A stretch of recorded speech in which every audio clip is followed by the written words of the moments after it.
Bom dia a todos. Vamos dar início aos trabalhos da primeira Câmara Criminal nesta data, do dia 14 de junho de 2016. A composição da Câmara formada por mim, Marcos Machado, pelo juiz Jorge Luiz Tadeu Rodrigues e pelo desembargador Juvenal Pereira da Silva, convocado em razão de licença do desembargador presidente Orlando Perri. Também para julgamento de 2 processos, o desembargador Rondon Bacil Daura, representando o Ministério Público, a Procuradora de Justiça Valéria Perazzoli Bertoldo. Indago aos eminentes colegas se há algum apontamento na ata que foi encaminhada eletronicamente, não havendo, dou-a por aprovada. Antes dos trabalhos, como de costume, eu gostaria brevemente de fazer uma reflexão antes de iniciar o julgamento desse dia. Reflexão que me parece sempre oportuna para que nós possamos desenvolver nosso trabalho em paz e harmonia. E trago hoje uma orientação também oriental, que é divulgada e desenvolvida pela escritora Diedra Royce. O título é Onde Você Coloca o Sal? Segundo ela, um velho mestre pediu a um jovem triste que colocasse uma mão cheia de sal em um copo d'água e bebesse. E indagou: qual é o gosto? O jovem disse: ruim. Continuou o mestre, sorrindo, e pediu ao jovem que pegasse outra mão cheia de sal e levasse a um lago. E os dois caminharam em silêncio, e o jovem então jogou o sal no lago. E o velho sábio disse: beba um pouco dessa água. Enquanto a água escorria no queixo do jovem, o mestre perguntou: qual é o gosto? Bom, disse o rapaz. Você sente o gosto do sal? Perguntou o mestre. Não, disse o jovem. O mestre então sentou ao lado do jovem e disse: a dor na vida de uma pessoa não muda, mas o sabor da dor depende de onde a colocamos. Quando você sentir dor, a única coisa que você deve fazer é aumentar o sentido de tudo o que está em sua volta. É dar mais valor ao que você tem do que ao que você perdeu. Em outras palavras, é deixar de ser copo para se tornar um lago. Bom, com essa reflexão, chamamos a julgamento para atender a necessidade, inclusive, de trabalho matutino do desembargador Rondon Bacil Daura, os processos em que ele é relator, é um embargo declaratório, é o 20 da pauta complementar, e na sequência o habeas corpus, que o doutor Jorge Tadeu está impedido de minha relatoria. Desembargador Rondon, com a palavra, bem-vindo. Bom dia a todos. Trata-se de embargos de declaração, que figura como embargante NAB, embargado do Ministério Público, em face do acórdão proferido pela colenda Primeira Câmara Criminal deste Tribunal, quando o julgamento do recurso de apelação 14.333/2014 da minha relatoria, no qual a Câmara, à unanimidade, rejeitou as preliminares e, no mérito, proveu parcialmente o recurso com providências de ofício, conforme a ementa que vou poupá-los da leitura.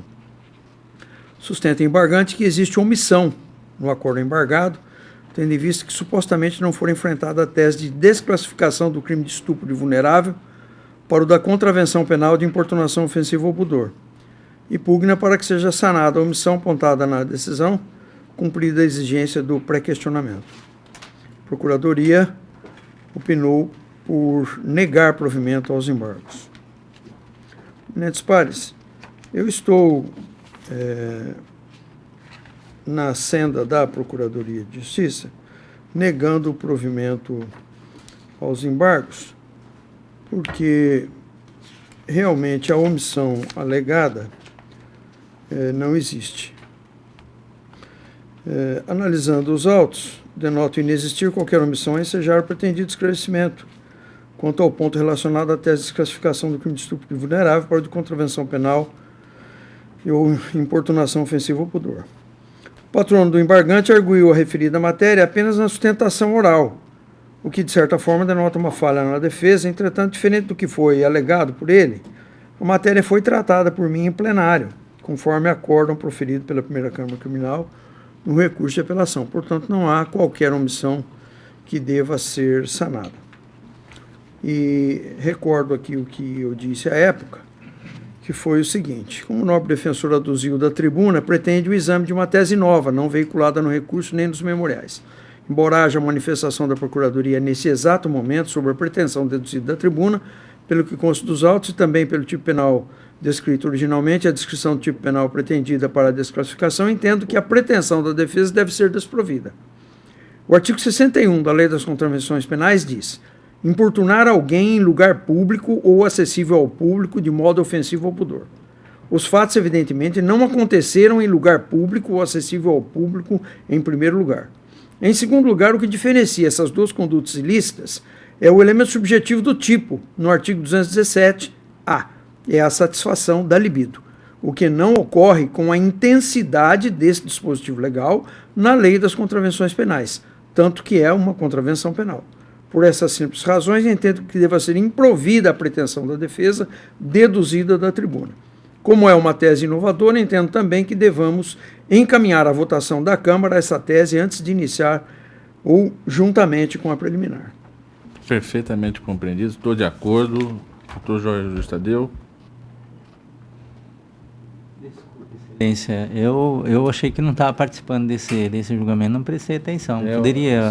É o embargos declaratórios que apontam a omissão. A tese foi apresentada da tribuna. Mesmo assim, o desembargador Rondon a colocou preliminarmente, a enfrentou. Sim. E manteve, obviamente, o entendimento já do voto escrito. Porque estava unânime, de forma unânime a votação. Então, ele está mostrando que a matéria foi tratada sim e encaminhando pelo desprovimento. De acordo. Então, embargos desprovidos da unanimidade nos termos do voto relator. Este também com a participação do eminente desembargador Rondon, o doutor Jorge Tadeu é quem está impedido, né? E, portanto, a composição integra o desembargador Juvenal Pereira. É um HC da minha relatoria. Eu até, não sei se eminentes colegas se recordam, eu até comentei esse caso na sessão das turmas. É uma pessoa que teve falsificado a sua CNH, estava lá em São Paulo, uma pessoa absolutamente sem nenhum registro criminal, empresário, pequeno empresário, né, com domicílio certo, surpreendido com a ordem de prisão por efeito de condenação por tráfico aqui, né? E, naturalmente, a documentação absolutamente clara, né, da falsificação, inclusive, ela é aparente, e eu concedi a ordem para conceder a liberdade. No mérito, ele pede a revogação e a sua suspensão. Eu entendi por bem suspender até que o juízo de Várzea Grande, onde ele já promoveu uma ação de justificação, né, até a tese que tem prevalecido nas turmas, né, que essas questões elas não se revertem por revisão criminal. Eu tenho uma posição diferente. Eu acho que a revisão deveria sim entrar no juízo cognitivo e avaliar a pertinência ou não daquele documento, mas mesmo assim ele tomou esse cuidado por orientação jurisprudencial no primeiro pedido que havia feito, inclusive, na revisão criminal, e mesmo assim, depois de julgada carecedora aquela revisão criminal, justamente por falta da justificação, ele é preso pela segunda vez, né? A Procuradoria opina pela concessão, né? E eu estou encaminhando o voto nesse sentido, e dando, apontando, melhor dizendo, uma determinação ao juiz da terceira vara criminal que priorize aquela ação e a julgue, né? Até porque está pendente no juiz da execução aqui de Cuiabá essa prisão. E o fato é que me parece absolutamente clara a existência do falso, que veio a culminar, inclusive, pela segunda vez a prisão do paciente. Estou, portanto, concedendo a ordem, porque também, por via do HC, ele pretende anular o processo e, sob o palio de legitimidade passiva, essa matéria, inclusive, perfeitamente está deduzida na justificação em primeiro grau. Portanto, ordem concedida parcialmente. Desembargador Juvenal, precisa de algum esclarecimento? Não, estou de acordo. De acordo, desembargador Rondon? De acordo. Então, HC concedido à unanimidade nos termos do voto relator em consonância com o parecer ministerial. Desembargador Rondon, agradeço a participação da Vossa Excelência. Está à vontade, caso deseje, mas agradecemos, então, porque encerra nesse HC a vossa convocação. Eu é que agradeço a oportunidade de, mais uma vez, retornar a esta Câmara, matar a saudade dos amigos e bebericar desses conhecimentos que não são poucos dos nobres colegas. Estou sempre à disposição. Muito obrigado. Obrigado.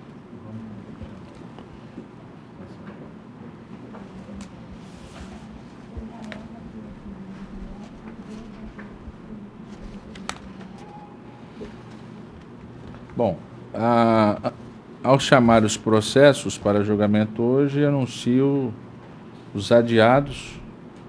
O 12 da geral a pedido da defesa, relatoria do Dr. Jorge Tadeu, e do 1 ao 11 também da pauta geral, são processos em que figuram como relator ou revisor o eminente desembargador Orlando Perry, que se encontra em licença.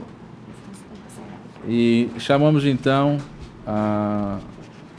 o 14 da geral, em virtude de pedido de sustentação oral, relatoria do Dr. Jorge Tadeu, apelante Andréa Vilela Lima. Obrigado, marca senhor de presidente. saudosa Guiratinga. Tudo bem. Obrigado, senhor Dr. presidente. Bruno de Castro. Com a palavra, doutor.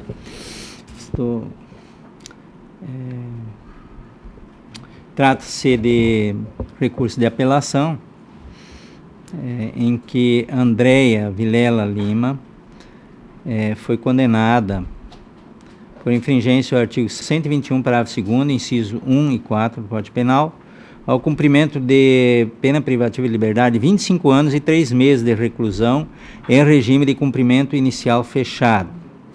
Não se conformando com os termos da sentença, a Andréa manifestou desejo de recorrer. Em suas razões, pede a reforma da decisão de primeiro grau para ser submetida a novo julgamento, aduzindo que a decisão dos jurados foi manifestamente contrária à prova dos autos, no tocante ao reconhecimento da qualificadora que dificultou a defesa da vítima, mediante o uso de medicamentos e o não reconhecimento da causa de diminuição da pena previsto no parágrafo 1º do artigo 121 do Código Penal.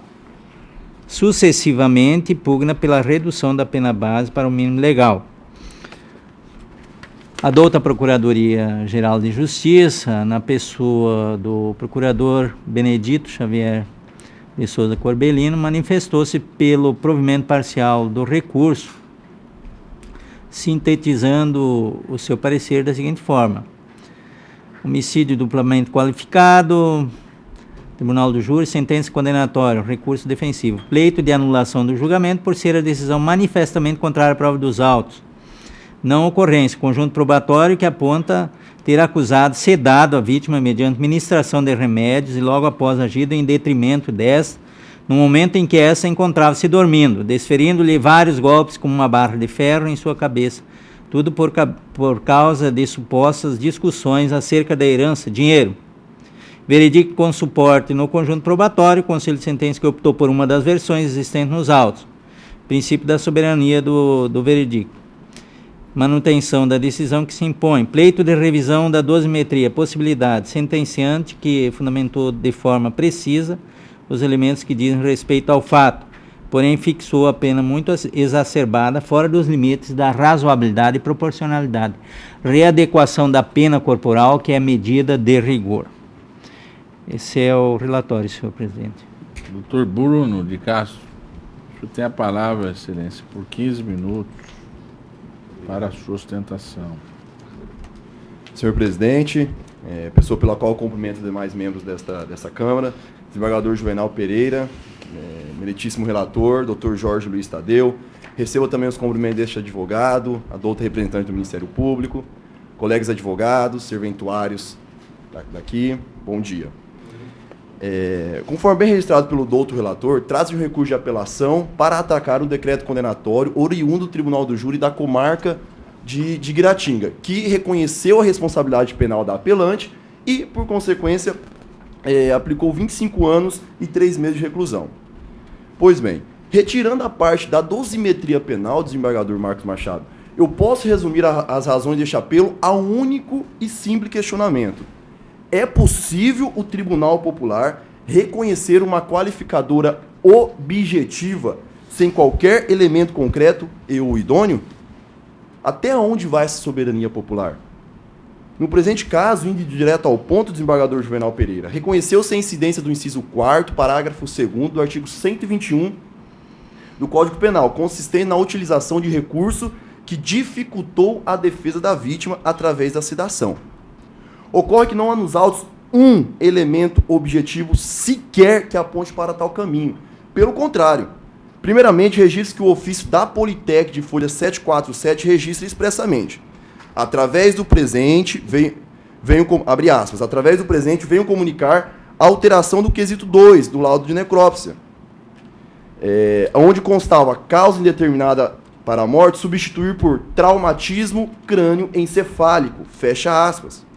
Pelo exposto, esclarece que a causa-morte não foi envenenamento em sentido amplo, ou ainda excesso de remédio que poderia ter causado o óbito.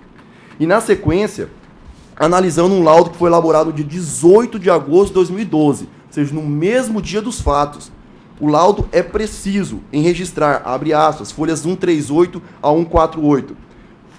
Foi coletado urina e sangue para exame toxicológico, mais dosagem alcoólica. Ou seja, foi coletado o material necessário para verificar a existência ou não de sedação. Então, tudo caminhava então para uma escorreita verificação sobre a existência ou não da sedação. Ocorre que o mesmo ofício de folha 747 é categórico em dizer: não foi possível fazer correlação de associação de substâncias tóxicas com traumatismo crânioencefálico, uma vez que o exame toxicológico não foi realizado por falta de material conforme o ofício do laboratório forense, fecha aspas. Vale dizer, e não obstante a escorreita angariação dos elementos necessários, não houve a elaboração. Sendo assim, não há qualquer elemento constante nos autos que aponta de forma objetiva, conforme se exige de uma qualificadora desse viés, a ocorrência da sedação. Ora, julgadores, reconhecer uma qualificadora desse viés, de viés objetivo, sem um laudo nesse sentido, é, por exemplo, reconhecer que a pessoa foi envenenada sem que exista envenenamento, que a vítima faleceu queimada sem que exista fogo, que o ofendido morreu asfixiado sem que haja exame sobre tal circunstâncias. Realmente, desembargador Juvenal, são exemplos grotescos, porém equipara-se com a realidade vivenciada nesse processo. Não estamos tratando aqui de diferenças de interpretações, até por interpretação da prova, até porque prova não há. É diferente realmente de uma qualificadora subjetiva, em que o Ministério Público pode ter um posicionamento, a defesa pode ter outro posicionamento, e os jurados optam, de acordo com a sua íntima convicção, aquilo que seja melhor. Pode ser que um motivo pode ser fútil para um determinado jurado, e outro motivo seja um motivo que justifique a conduta do réu e acabe sendo agraciado por uma redução da pena. Não trata-se de uma qualificadora subjetiva, mas de uma qualificadora objetiva. E para espancar qualquer interpretação em sentido contrário, todos os remédios que foram encontrados no cenário do crime ou eram ingeridos pela hora apelante ou eram ingeridos pela corré. São vários remédios, folhas 80 e folhas 934, só a título de ilustração. Santiazepam, amoxicilina, vertígio, Sedalex, porém todos, absolutamente todos eram tomados pela corré. Inclusive, este tribunal determinou a instauração de incidente de insanidade mental em relação a Corré Márcia, pois foi indeferido pelo togado de piso e através de um habeas corpus impetrado pelo doutor Stalin Paniago, houve a instauração de incidente de insanidade mental e ficou comprovado, vai ser comprovado, mas há indícios suficientes, há indícios razoáveis e fidedignos, conforme folhas 1170, de que a Corré possui, na verdade, ansiedade generalizada, transtorno afetivo bipolar, reações ao estresse grave, transtorno de pânico, ansiedade, depressão e psicopatologia. Ou seja, o que eu quero fazer essa ligação, desembargador Marcos Machado? Que todos esses remédios eram ingeridos pela Corré. Então não há de se falar que esses remédios foram utilizados para sedar. Então, além de não há um elemento objetivo idôneo que comprove a sedação, prova-se também que todos os remédios eram ingeridos, repito, não canso de repetir, pela Corré ou pela hora apelante. Por fim, já me encaminho para o final, doutor Jorge. Sabe que o júri é uma das instituições que ainda resgata o esplendor do direito. Ele realmente encanta os olhos de quem vê, de quem julga, de quem defende, de quem preside. Porém, essa instituição tem que ter limite. Não pode se adotar uma soberania, não pode dar uma soberania absoluta para o júri.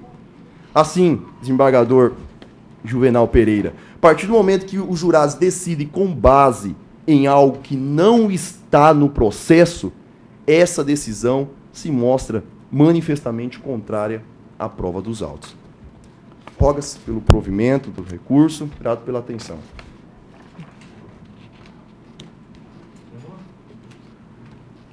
Doutor Jorge.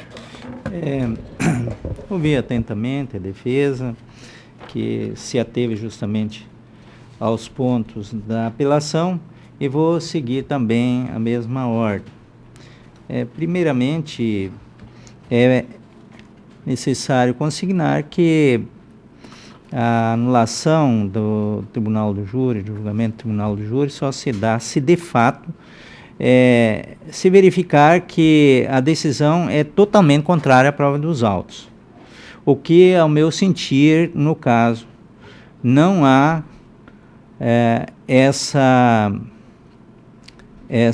esse fundamento, porque a evidência, existem duas versões muito bem delineadas, quanto principalmente a esse ponto, que é o reconhecimento de que a autora do delito usou de um meio que dificultou a defesa da vítima, que é justamente a sedação da vítima, e não só da vítima, da própria esposa da vítima, que é mãe da apelante.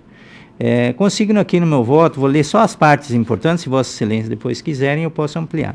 A resignação recursal sustenta que a decisão dos jurados é manifestamente contrária à prova dos autos ao reconhecer a utilização de medicamentos para sedar a vítima, dificultando a defesa da vítima e não aplicar a causa de diminuição de relevante valor moral subsidiariamente.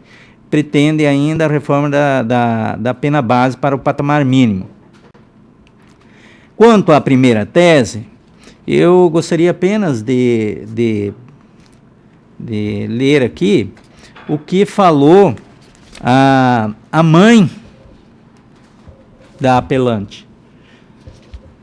Diz a dona Euseri Vilela Lima, esposa da vítima e genitora da apelante, que foi fazer o jantar, porém por volta das 17h30 aproximadamente, sua filha Andréa aproximou-se e lhe entregou 2 comprimidos, dizendo para a declarante tomar porque era bom para a alergia. Que tomou os 2 comprimidos e que, alguns minutos depois, Andréa aproximou-se novamente com um copo de vidro e no interior do mesmo continha um pó meio amarelado, sendo que Andréa disse que era bom para o estômago e que era para Ademar tomar. Ademar, no caso, é a vítima. Que colocou um pouco de água no copo, misturou e deu para seu marido tomar. Que Ademar tomou um pouco do remédio, onde ainda ficou uma certa quantidade no copo, ocasião em que resolveu tomar, ela própria. Que a partir do momento em que tomou o remédio, percebeu que não estava em seu estado normal, ocasião em que foi deitar, que em seguida, mesmo sonolenta, viu quando alguém pegou em seu braço e lhe retirou da cama, porém ouviu Ademar gritar por socorro, dizendo: Alzeri, me acode. que mesmo sonolenta, dirigiu-se até o quarto em que estava Adhemar, pediu para abrir a porta. Foi quando ouviu uma voz de mulher, porém um pouco grosso, dizendo: não abro, não se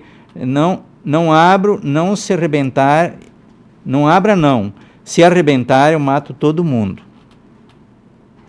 No mesmo sentido, o depoimento da acusada Márcia Almeida Chaves, que é a irmã, diz o seguinte, que Andréia deu uns comprimidos para sua mãe tomar e mais tarde ainda lhe deu um remédio em líquido. Que Andréia falava para Adhemar que era o xarope que ela havia comprado. Que Andréia saiu para os fundos e em seguida retornou para a casa trazendo uma barra de ferro, sendo que os seus filhos já estavam dormindo. Que Andréia colocou a barra de ferro próximo à casa e ainda encostou o dedo na interroganda e disse bem baixinho: eu vou matar aquele desgraçado. Então, a mãe e a irmã, que figurou como Corré, atestam esse fato.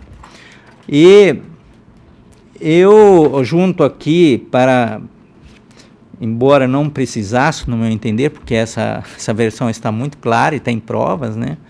Mas eu junto aqui julgado do relator Herculano Rodrigues, dizendo, do Tribunal de Minas Gerais, dizendo assim: a ausência de exame toxicológico nas vísceras da vítima, providência que se acha materialmente inviabilizada, não macula formalmente o processo e nem prejudica a prova de materialidade da infração, não importando também em cerceamento de defesa.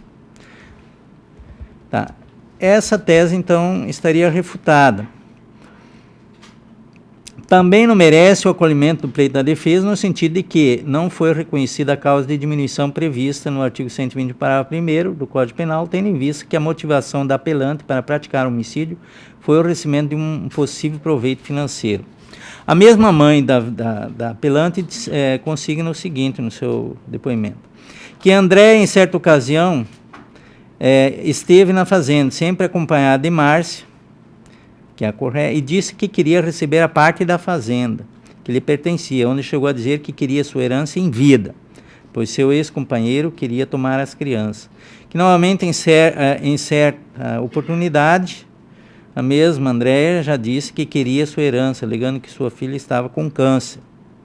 Que Adhemar chegou a vender parte do gado, bem como parte da fazenda, e repassou para Andréia aproximadamente R$140 mil. Ela alegou que tinha, mas depois se verificou que não era verdade. No mesmo sentido, a sua irmã, Corré, disse que tem conhecimento de que Andréia tem de vida na cidade de Rondonópolis, que veio para Guiratinga com medo de morrer, uma vez que ela se envolveu com a agiota. Então, restou aqui configurado, no meu entender, a prova do motivo fútil, inclusive. Que é uma outra coisa, porque se o motivo fútil não há como acolher, porque são teses que se contrapõem ao parágrafo 1º do homicídio privilegiado, que ela alega em sua versão que ela estaria sendo assediada sexualmente pelo próprio pai. Essa foi a versão dela, mas essa versão restou solteira nos autos. Ninguém confirmou. Ela disse que ele estaria tentando assediá-la e que ele teria falado ainda. Eu falei não ia tirar a roupa. Ele pediu para eu tirar a minha roupa. Eu falei que não iria. Ele caminhou para o lado da cama, que ele sempre ia. Ele tinha duas. E aí ele caminhou para o lado do travesseiro. Ele ia pegar. E de imediato eu vi o ferro que estava aos pés da cama. Eu peguei essa barra de ferro e dei um golpe nele. Então, aí a perícia, tem mais isso, a perícia comprovou que ele recebeu os golpes enquanto ele estava deitado. A versão dela, ele estaria em pé. Então, estou afastando a tese do homicídio privilegiado e confirmando o motivo fútil. Então, foi um homicídio duplamente qualificado. Já quanto à terceira tese, que é da defesa, que é o redimensionamento da pena base, e eu estou acolhendo, até porque o parecer do Ministério Público é nesse sentido. Eu acatei, achei que há, de fato, 3 causas do 59, 3 circunstâncias negativas, e por conta disso eu diminuí a pena de 25 anos, era 25 anos e 3 meses de reclusão em regime de cumprimento fechado, e nessas adequações da pena eu apurei 22 anos de reclusão que tornei definitiva diante das adaptações procedidas. Se Vossas Excelências quiserem, eu faço aqui o detalhamento dessa adaptação, mas ela está de acordo, inclusive, com o parecer ministerial. Então, parcialmente, estou julgando parcialmente, provendo parcialmente o recurso conforme parecer, para reduzir o quanto fixar na pena base, restando a pena definitiva de 22 anos de reclusão.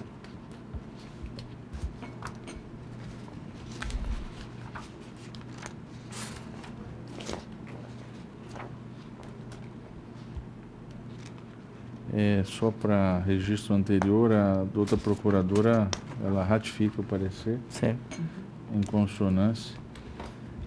Eu gostaria de fazer apenas um registro. Na minha compreensão, a motivação não seria fútil, mas torpe. Mas, tendo em consideração a equivalência dessa qualificadora, me parece prevalente, à luz do princípio da pena justa, que se assegure o resultado do veredito. Mas dentro de um conceito doutrinário, eu entendo que a motivação ela teria outro conceito legal.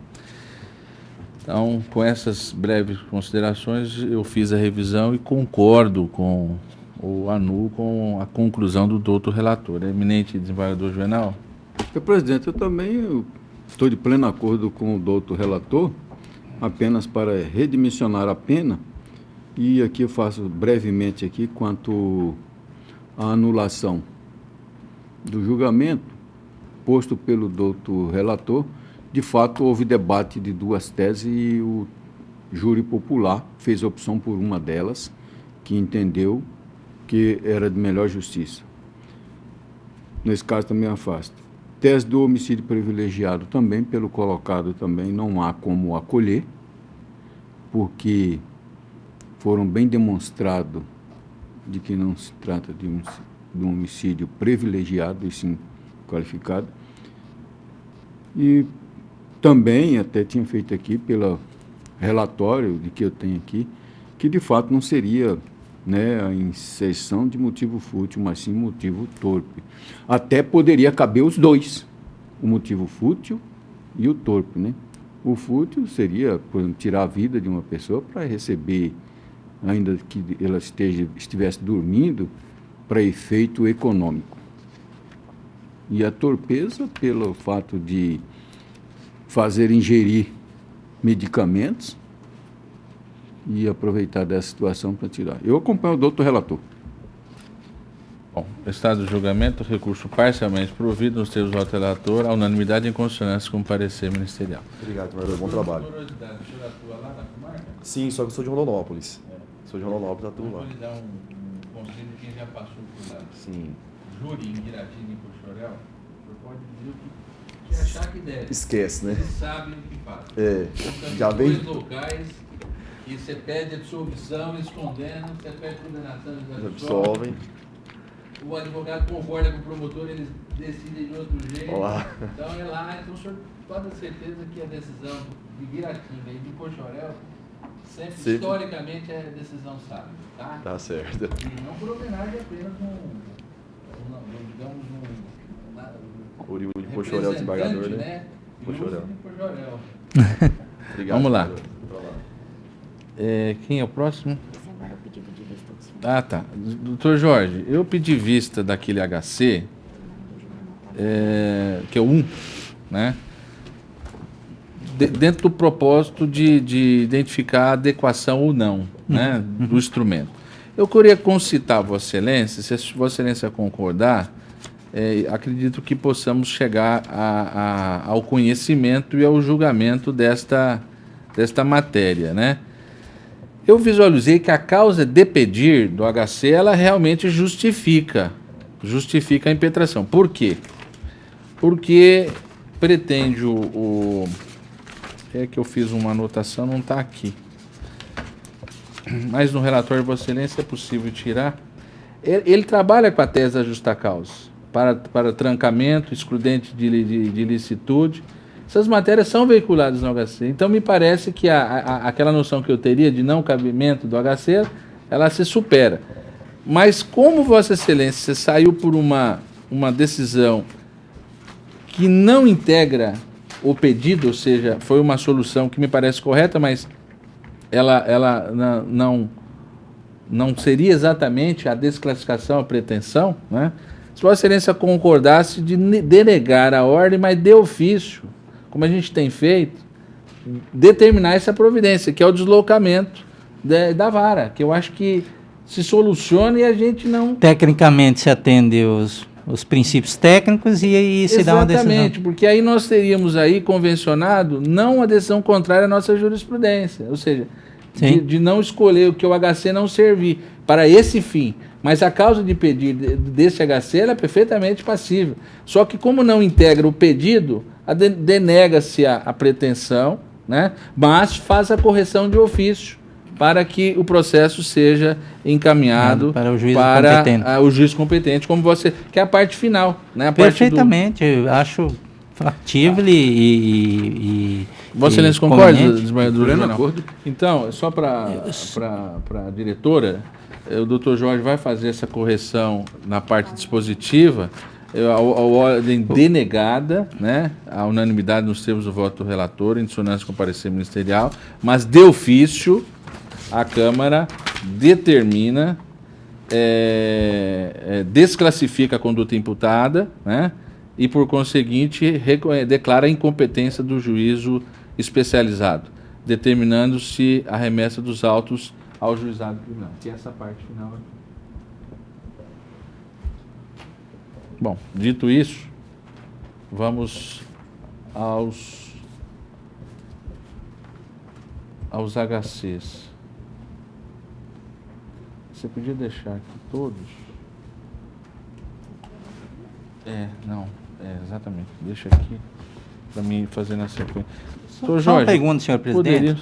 O senhor fez o voto ou eu arrumo isso e fica assim, na né? verdade, se Vossa Excelência concordasse, se não concordasse, eu ia... Não, eu só arrumo essa parte. Exatamente, né? Aí fica... Denegar a ordem e de ofício fazer a mesma providência, né? Exatamente, que é a parte que... Doutor Jorge, vendo a vossa concordância do desembargador Juvenal, para que nós possamos dar uma dinâmica aqui no julgamento de HC, uma vez que não há pedidos de preferência, eu vou julgar os da minha relatoria, depois passo a Vossa Excelência. Sim, a gente segue na ordem. Faz todos os julgamentos. Pode ser assim, doutora Vanessa? Pode. Pode ser, doutora? Bom, então eu começo pelo 3, que é a impetração em favor de David Matias dos Santos por tráfico e posse de munição. A pretensão de liberdade ou de aplicação de medidas alternativas, e a discussão envolve prazo para a conclusão. A Procuradoria opina pela denegação. Mantido. Eu não identifiquei a desídia no caso. Me parece aqui uma situação justificada nas informações por conta de expedientes de defesa e da própria desenvolvimento das atividades processuais. E a audiência... A última audiência, que dependia de precatória, foi realizada ontem, dia 13. Então, de modo que eu estou assegurando a inteireza da prisão, uma vez que envolve reiteração específica pelo tráfico. Então, a ordem denegada. De acordo. Então, fica um anúncio denegado à unanimidade, nos termos do voto relator. O 4, impetração em favor de Maurício Neres, também por tráfico, defende a prisão domiciliar por ser portador de epilepsia em Alta Floresta. A Procuradoria opina pela denegação e está mantido. E, na verdade, não há elemento probatório algum que possa nos permitir a fazer essa avaliação clínica do paciente, não médica, mas do seu estado de saúde, e ele utiliza-se de um exemplo de um outro detento, né, que teria recebido esse benefício. Mas são casos distintos, de modo que eu não reconheço pertinência nos limites da impetração para o deferimento dessa conversão de prisão preventiva em domiciliar. Portanto, denega a ordem. Estou de acordo. De acordo. Ordem denegada à unanimidade, nos termos do voto do relator. O 5 da complementar 1, é isso? O 5 da complementar 1 envolve também tráfico, conversão de flagrante em preventiva, pretensão de revogação. A Procuradoria opina pela denegação, mantida, e envolve um tráfico formiguinha, mas com apreensão de não só de droga, mas aquele contexto, né, de embalagens, celulares, sacolas plásticas, ou seja, o comércio que retrata a continuidade, a permanência em local, que no caso é uma residência, e que me leva a não reconhecer a conveniência de conversão, que seria a pretensão subsidiária. Portanto, estou também denegando a ordem. De acordo. De acordo, a ordem denegada à unanimidade, nos termos do voto do relator. O 6, acho que a pauta hoje é do tráfico. Também tráfico. A discussão envolve não fundamentação, homogeneidade, predicados, Procuradoria opina pela denegação, mantido, mas outra situação também que prevalece a ordem pública, claramente caracterizado o tráfico, de modo que, em boca de fumo, de modo que estou também, à semelhança do anterior, denegando a ordem. De De acordo. acordo, ordem denegada, a unanimidade dos seus do voto relator. Passa ao 11 da pauta complementar 1, né? Neste caso envolve uma série de delitos, aparentemente de potencial ofensivo reduzido, ameaça, furto simples, dano, pretensão de liberdade. Procuradoria opina pela denegação, mantido. A questão é que o histórico, né, do paciente que não recomenda retirar do juiz a avaliação. Poderíamos aí, num contexto de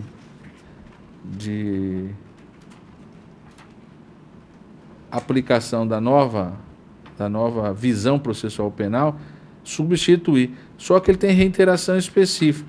Responde a 4 processos, ou melhor, 3. E a ameaça aqui, ela foi substantiva.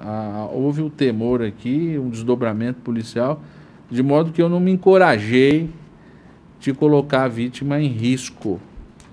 Portanto, estou denegando a ordem. De acordo. Ordem denegada à unanimidade, nos termos do voto do relator, em consonância. O 12 da pauta complementar 1 envolve violência doméstica e ameaça. Tomei a Procuradoria opina pela denegação, está mantido. Eu não deferi liminarmente, mas com as informações me senti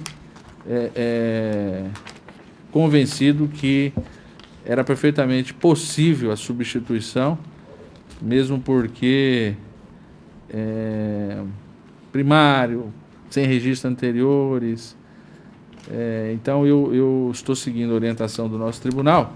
Inclusive eu trago aqui uma decisão da terceira Câmara, neste caso para conceder a ordem para substituir a prisão por medidas alternativas. De acordo? Ordem concedida à unanimidade, ou seja, o relator em dissonância com o parecer ministerial.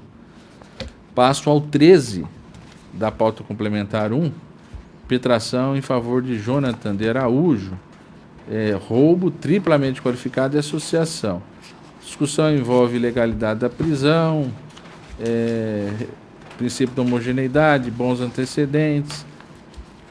Procuradoria opina pela denegação, mantido, e eu estou conservando intacta a prisão por conta de estar absolutamente justificada a prisão cautelar.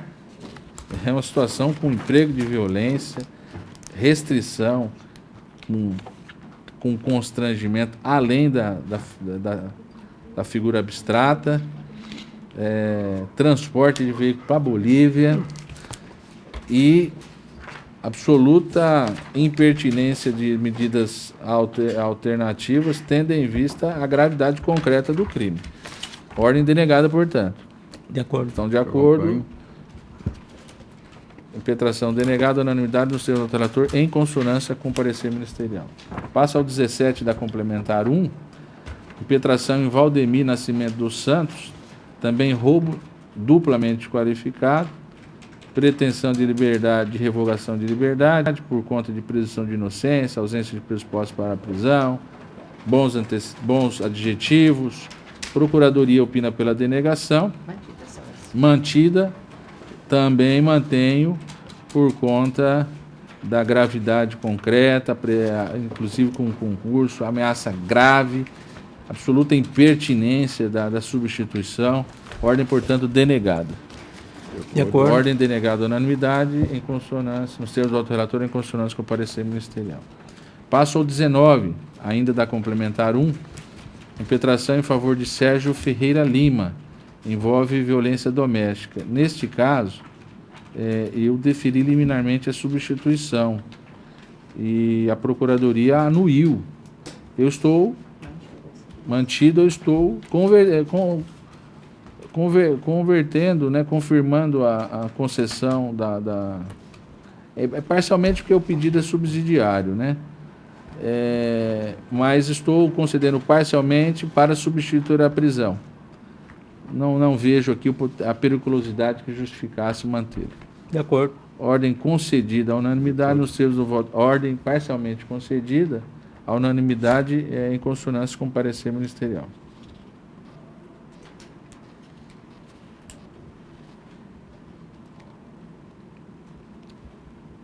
Eu estou achando até que isso aqui, e como ele pediu, vai ser ordem concedida, viu? Não tem nada de parcialmente, não, tá?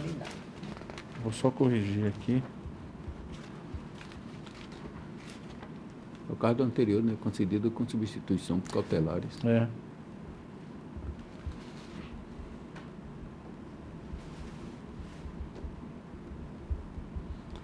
Bom, acho que é o último agora da minha relatoria, mas da pauta 2, da complementar 2. A impetração envolve tráfico em favor de João Batista Rocha Miranda, discute excesso de prazo, princípio da homogeneidade e adoção de medidas cautelares. Procuradoria opina pela denegação, está mantido. O prazo realmente aparenta ser elástico, mas envolve associação, inúmeros acusados, réus, alegações finais, defesas acidentais, 11 denunciados. Situação realmente que justifica essa dilação. E quanto à homogeneidade, não me parece evidenciada na figura do tráfico, ainda mais aqui que ultrapassa os limites territoriais de Água Boa, envolve Canarana, Querência, ou seja, uma situação que só o juiz da causa na dosimetria poderá aferir a pena provável, e eu não visualizei nenhuma conveniência de substituir. Portanto, ordem denegada à unanimidade, de acordo com o parecer. Está de acordo? De acordo. Então, anuncio o resultado, a ordem denegada à unanimidade, em consonância com o parecer ministerial. Doutor Jorge Tadeu, agora o de Vossa Excelência Eu só vou anunciar qual da pauta para o desembargador Juvenal seguir, né? Sim. Mas Vossa Excelência faz a leitura e anuncia, por gentileza, o resultado. O número o senhor anuncia. Só um número. Começamos pelo 7 da complementar. É um habeas corpus com o objetivo de transferência do paciente do Centro de Detenção Provisória, Chácara Belém 2, em São Paulo, para a cadeia pública de Itiqueira, impedindo-o de ter contato com sua família que reside naquela comarca. O parecer do Ministério Público nessa instância é pelo não conhecimento do right e no mérito pela denegação da ordem. Eu estou refutando a preliminar, porque eu entendo possível analisar, é um direito subjetivo do cumpridor de pena, cumprir próximo da família, mas no mérito, eu estou denegando pelo seguinte, porque nós não temos, isso havia um costume, quando nós fomos para a vara de execução penal, doutor geral, porque descobriu-se no Brasil que nós não temos semiaberto. Então, todo mundo queria vir para cá. Então não tem, há esse direito quando há vaga e o regime adequado. Então estou denegando a ordem conforme parecer. Estou de acordo. Muito de acordo. É o 8 da pauta. Ah, sim. Já anunciei. Doutor Jorge, o senhor pode escolher também o parecer. Tá, beleza. Tá. Tá, só... A doutora Valéria normalmente ela ratifica, ela já fala. Mas quando tem uma... Não, você já fala se mantendo. Mas às vezes tem algum apontamento, tá? Tá. O 8 da pauta trata de crimes de resistência, desobediência, corrupção ativa, são crimes de menor potencial ofensivo. É muito parecido, senhor presidente, com o 11 que o senhor julgou. E, na verdade, o que ele pretende é a nulidade da decisão que decretou a prisão cautelar por ausência de fundamentação idônea. A ausência dos motivos ensejadores da prisão cautelar e predicados pessoais favoráveis. Nesta instância, a douta Procuradoria manifestou-se pela denegação da ordem. Eu estou, excelências, seguindo o parecer do Ministério Público, embora aqui também se tratem de delitos de menor potencial ofensivo, mas o paciente responde a outros feitos criminais na comarca, inclusive uma ação penal pela prática de tráfico de drogas, associação para o tráfico, demonstrando personalidade voltada à prática de delitos. O fundamento é justamente para impedir a reiteração criminosa. Com base nesses fundamentos, a decisão está bem fundamentada, existe a materialidade, existe também indício suficiente da autoria, e eu estou denegando a ordem conforme o parecer ministerial. Bem de acordo. O 9 da pauta, um HC impetrado em favor de Eulisete José Germano. O delito é o 213 por 5 vezes, artigo 226, 2 anos do Código Penal, com implicações da lei de crime hediondo, na fórmula 71. E em relação à vítima Bruna Guedes Singesk, que é a enteada.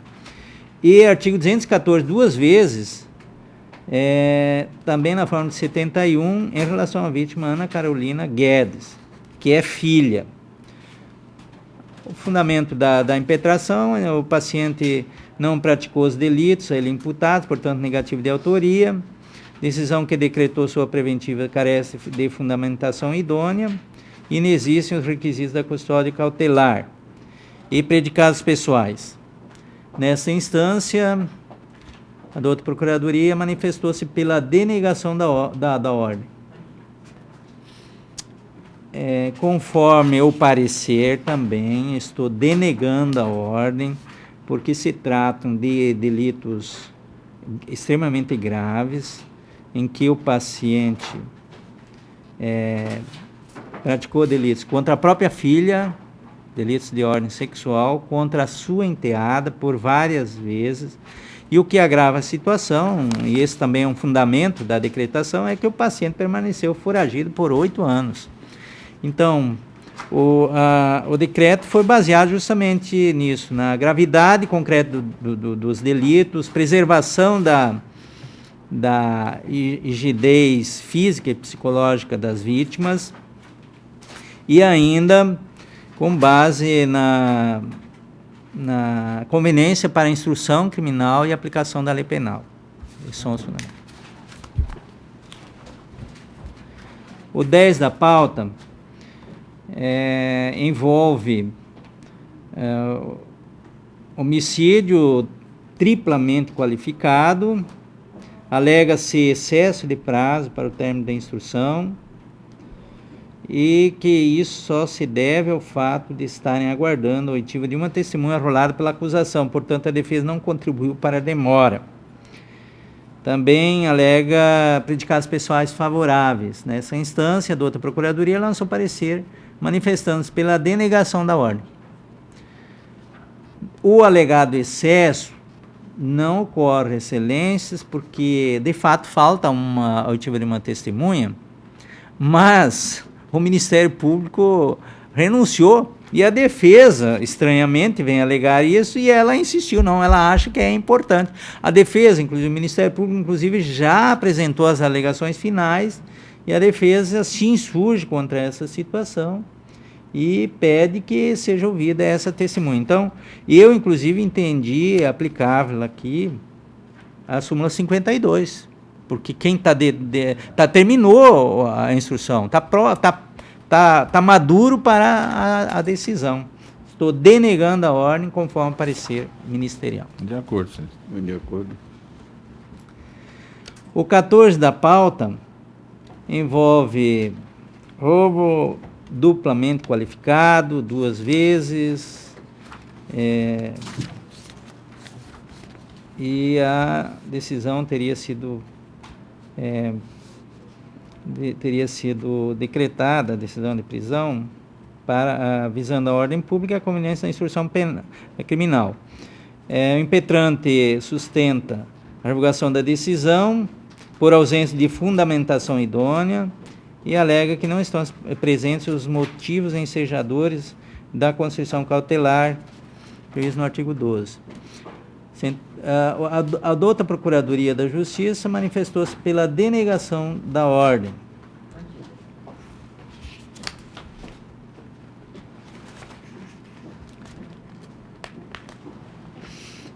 Eu estou seguindo o parecer ministerial, nesse caso, o decreto de prisão foi devidamente fundamentado,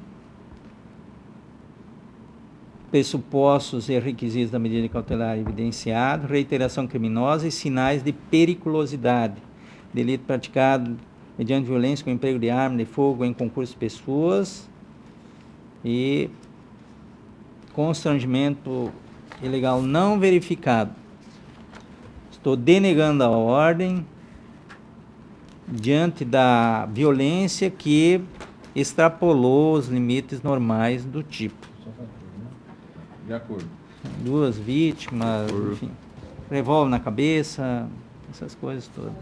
15. Modus operandi. Modus operandi. O 15 é um HC impetrado em favor de Joilton Aparecido Miranda de Oliveira. O delito é furto durante o repouso noturno. Alega que não há fundamentação idônea apta a sustentar a segregação cautelar. A manifestação do Ministério Público é pela denegação da ordem. Mantida, excelência. Você é furto privilegiado ainda, né? É furto, parágrafo 1º.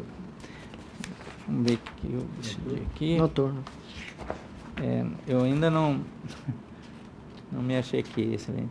Eu estou seguindo o parecer ministerial.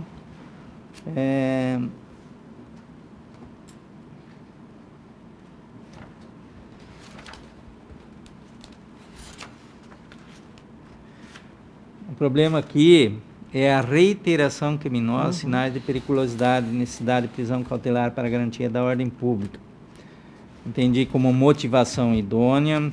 Agora estou lembrando do caso, ele de fato apresenta várias incursões justamente em crimes contra o patrimônio.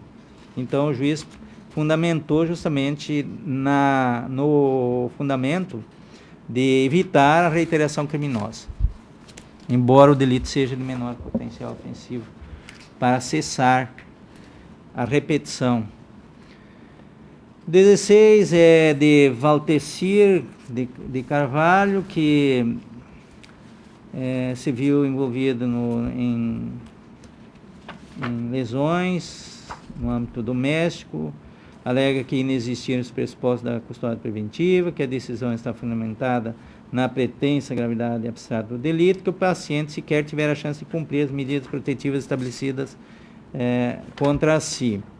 Nessa instância, a douta Procuradoria é pela denegação da ordem. Mantida, excelência. Nesse caso também, embora seja um delito menor potencial ofensivo, o que se vê, excelências, é que o paciente é useiro e vezeiro desse tipo de delitos. Verificando o sistema Primus, constata-se que o beneficiário possui em seu desfavor 2 ações penais, 2 medidas protetivas, 3 prisões flagrantes, todas por crimes de ameaça e vias de fato no ambiente doméstico, praticadas contra a mesma vítima, ou seja, Zenilo Bartolomeu Mendes Rodrigues. Não se emenda. Então, para evitar a repetição e para resguardar a rigidez física e mental da vítima, é de se mantido. De acordo. 18.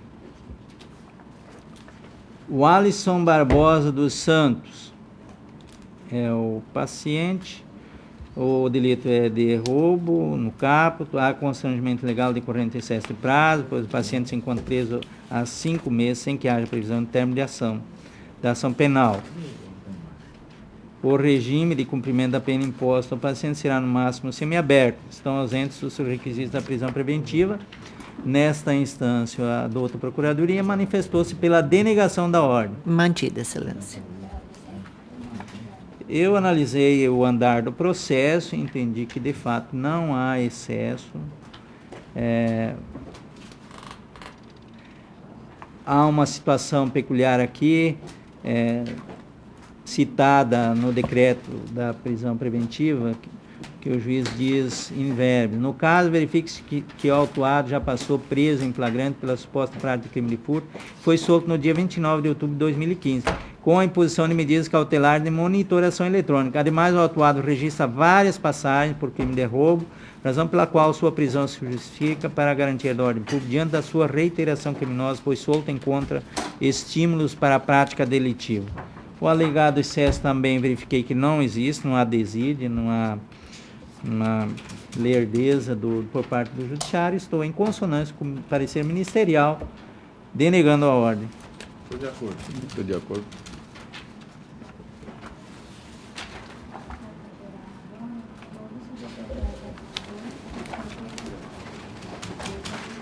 Todos têm. Só presidente, você quer pegar aqui já fazer? Vamos fazer. Mas deixa eu ver aqui o controle lá. Esses aí são os que da revisão, né? Da revisão. Tá.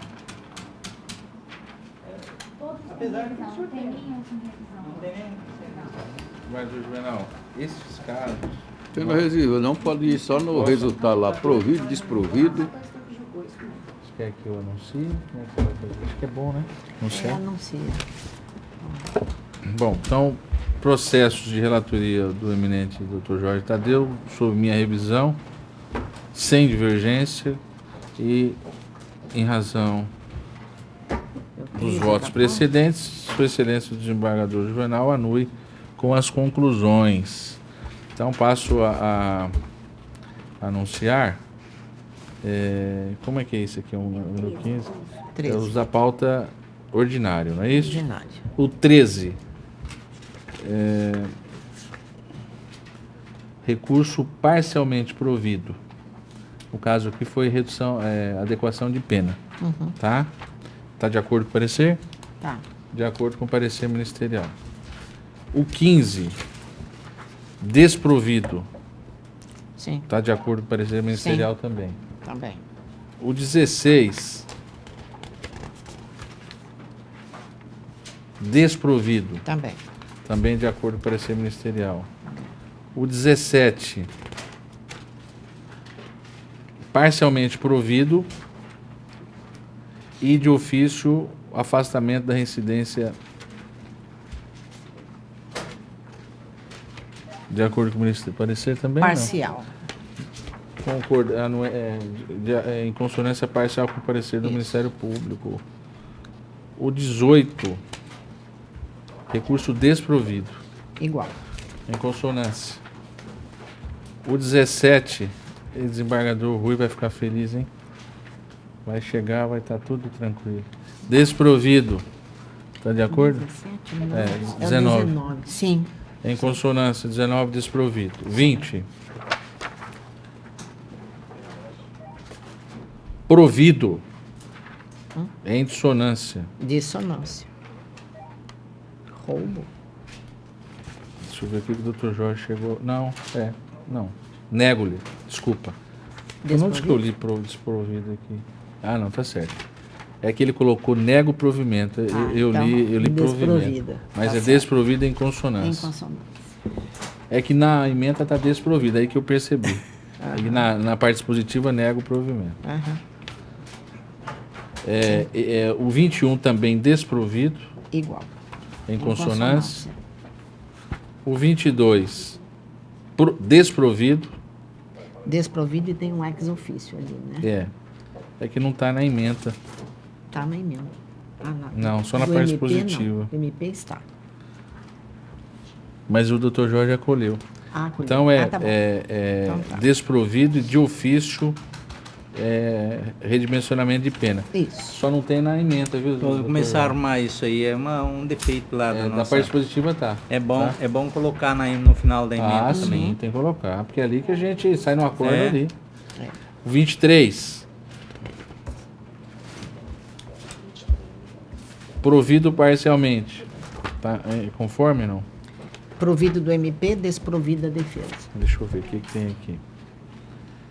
Provido parcialmente da defesa e provido do Ministério Público. Parcial. É isso? Também não tem correspondência aqui, doutor Jorge. Não, né?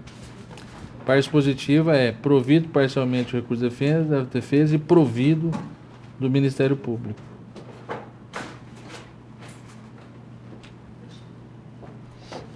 Peraí, mas esse aqui vou ter que abrir divergência.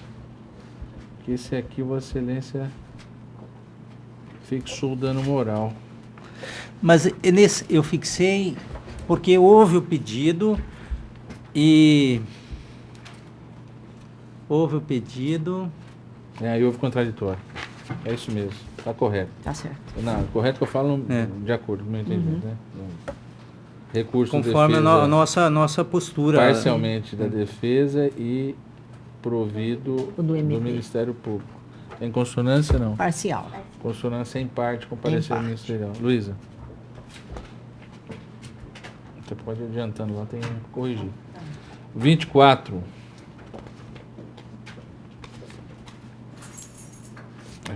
24, provimento parcial Em consonância. e de ofício correção de redimensionamento da pena. Também não tem na emenda, doutor Jorge. Eu vou tentar tá de fazer acordo, não? essa Tá de correção lá. É em Não consonância havia com o esse, parecer ministerial. colocar na emenda. E o 25, o último, né? O doutor Jorge, recurso provido Igual do MP. em consonância. Em consonância. Eu não tenho nada mesmo? Que tristeza. Bom, não há processos, nem da minha relatoria, nem do Dr. Jorge, que não tenham sido submetidos à revisão. Então, por conta disso, encerramos novamente com celeridade e e harmonia nossos trabalhos de hoje. Quero agradecer a todos, aos servidores, desejar um bom dia. Que Deus nos abençoe. Amém.